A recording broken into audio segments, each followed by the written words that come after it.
నిర్వహిస్తుంది. దాదాపు సుమారు 30,000 మంది పేదలకు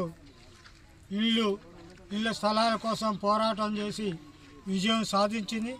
అనేక మందికి పట్టాలు కూడా సాధించటం జరిగింది.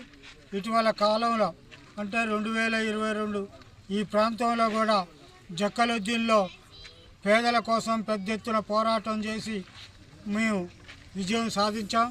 అందులో ఇళ్ళ స్థలాల పోరాటాన్ని మేము ముందుకు తీసుకుపోతున్నాం.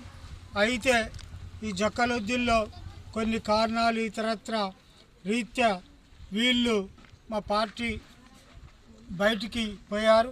వీళ్ళందరూ పోయినటువంటి వాళ్ళందరూ కూడా తిరిగి మాకు గుడిసెలు వేయించి పోరాడింది సిపిఎం పార్టీ. సిపిఎం పార్టీ మా కన్నతల్లి లాంటి పార్టీ.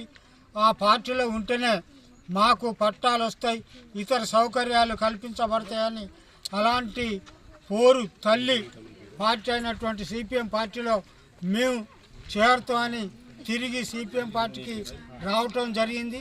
దీన్ని మేము ఆహ్వానిస్తూ ఉన్నాం. చాలా సంతోషకరమైనటువంటి పార్టీ. కన్నతల్లి లాంటి